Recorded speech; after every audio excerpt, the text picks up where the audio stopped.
จอลูกหนังพิคาบานเตทีเดสามคูประจำวันอังคารที่ 3 เดือน 3 ปี 2026เรามาเริ่มกันที่คู่หนึ่งในศึกพรีเมียร์ลีกอังกฤษเตะในเวลา 3:15 ของคืนนี้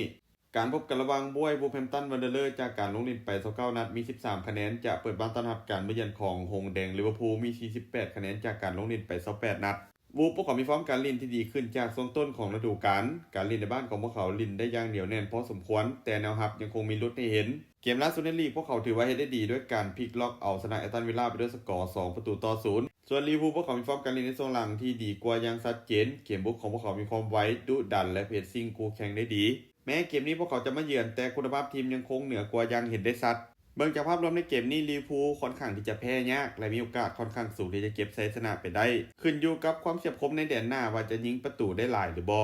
การคาดการณ์สกอร์ที่น่าจะเกิดขึ้นหงแดงลิเวอร์พูลจะบุกมาเอาชนะวูฟไปด้วยสกอร์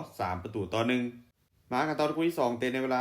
2:30 ของคืนนี้การพบกันระหว่างเอเวอร์ตันอันดับ8มี40คะแนนจากการลงเล่นไป18นัดจะเปิดบ้านต้อนรับการมาเยือนของเบอร์ลี่อันดับ19มี19คะแนนจากการลงเล่นไป28นัดเอเวอร์ตันพวกเขามีฟอร์มการเล่นล่าสุดที่อาจจะยังไม่ค่อยนิ่งเท่าใดมีชนะแพ้สลับกันแต่เกมล่าสุดพวกเขาก็เฮ็ดได้ดีด้วยการเบียดเอาชนะนิวคาสเซิลมาด้วยสกอร์3-2ส่วนเบอร์ลี่ทีมเยือนฟอร์มโดยรวมถือว่าเป็นห้องยังเห็นได้ชัดโดยเฉพาะเกมเยือนเกมรับของพวกเขาพอมีระเบียบวินัยแต่พอพบกับทีมที่เพสซิ่งหนักๆมักจะเสียทรง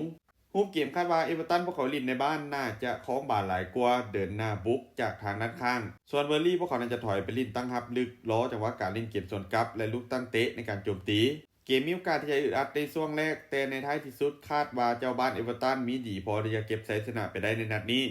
การคาดการณ์สกอร์ที่น่าจะเกิดขึ้นเอเวอร์ตันจะเปิดบ้านเสือนเอาชนะเบอร์ลี่ไปด้วยสกอร์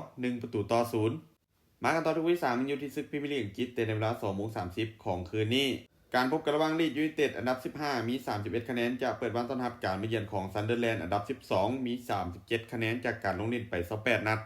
ลีดยูไนเต็ดพวกเขามีฟอร์มการเล่นในโซนหลังถือว่าใช้ได้ชนะหลายกว่าแพ้เกมในบ้านของพวกเขาถือว่าเป็นจุดแข็งจุดเด่นของทีมคือเกมบุกที่มีความไวการเข้าทำมีความหลากหลาย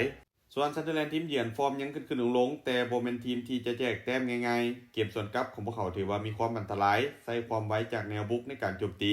รูปเกมคาดว่าทั้ง2ทีมน่าจะเปิดแลกกันสนุกลีดน่าจะเป็นฝ่ายที่คล้องบาลและบุกเข้าใส่หลายกว่าส่วนซันเดอร์แลนด์น่าจะถอยไปลิ้นฮับแล้วรอจังหวะการเล่นเกมสวนกลับเป็นระยะเบิ่งจากภาพรวมในตอนนี้ทั้ง2ทีมค่อนข้างสูสีแต่ลีดอาจจะได้เปรียบเล็กน้อยจากการเล่นในบ้านการคาดการณ์สกอร์ที่น่าจะเกิดขึ้นลีดยูไนเต็ดจะเฉือนเอาชนะซันเดอร์แลนด์ไปด้วยสกอร์2-1สุดท้ายนี้เด็ดคนสนใจแนวทางดีๆแบบนี้อย่าลืมกดไลค์กดแชร์ออกไปเพื่อเป็นแนวทางเพิ่มเติมและไปสนใจอยากลงทุนสามารถกดลิงก์ทางหน้าซ่องได้เลยเด้อ